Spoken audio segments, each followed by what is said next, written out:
everyone! So, welcome back to my new channel. But on this channel I will be trying to read you all of David Walliams' 10 terrific mega massive book set. So, but after that, maybe I will be reading you all my Tom Gates books.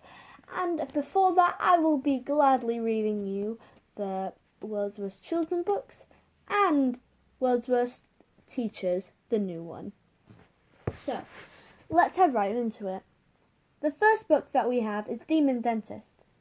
So, let's start. Chapter 1. A Simple Case of Toothache. Alfie hated going to the dentist. As a result, the boy's teeth were almost all yellow. The ones that weren't yellow were brown. They bore the stains of all the goodies that children love. But dentists hate sweets, fizzy drinks, and chocolate. The teeth that were neither yellow or brown simply weren't there anymore. They had fallen out. One had bitten into a toffee and stayed there, assorted fruit-flavoured chews, and claimed others. This is what young Alfie looked like when he smiled. That's because this 12-year-old boy hadn't gone to the dentist since he was very little. Alfie's last visit was when he was around 6. It was a simple case of toothache, but it ended in disaster. The dentist was an ancient man, Mr. Erstwhile. Despite his good intentions, Mr. Erstwhile should have retired many years before. The dentist looked like a tortoise. An old tortoise, at that. He wore glasses so thick they made his eyes appear to be the size of tennis balls. Mr. Erstwhile told Alfie the tooth in question was rotten.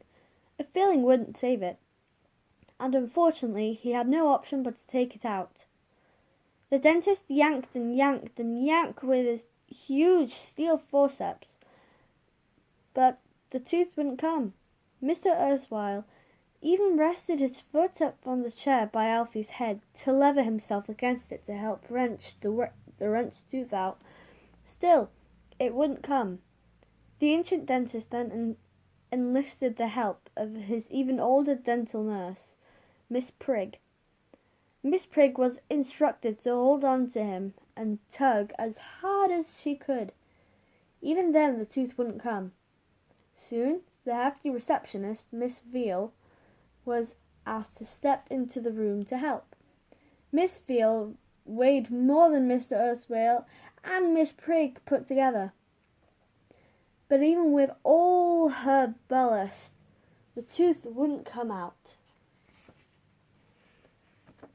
Just then the dentist had an idea and ordered Miss Prigg to fetch some particularly thick dental floss. He carefully tied the floss around his forceps and then looped it around Miss Veal's ample frame. The dentist then instructed his Rawtown receptionist to leap out of the window on the count of 3. But even with all of Miss Veal's immense weight yanking on the boy's tooth, it still wouldn't come out. With poor young Alfie still laying in terror on the dentist's chair, Mr. Erstwhile stepped into his waiting room to request reinforcements. The growing crowd of patients waiting to be seen were all called upon to assist.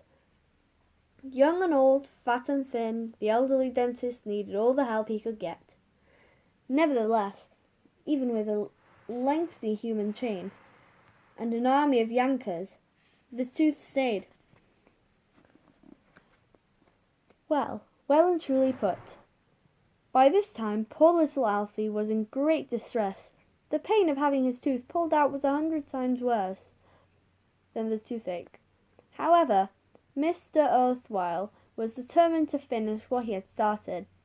Sweating profusely, the thirsty dentist took a large swing of mouthwash and gripped onto the forceps as tightly as he could. Finally, after what seemed like days, weeks, even months of yanking, Alfie heard a deafening crunch.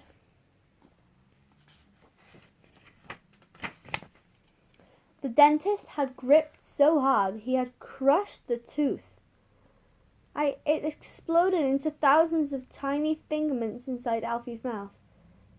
With the ordeal finally over, Mr. Erstwhile and all his helpers were lying in a tangled heap on the surgery floor.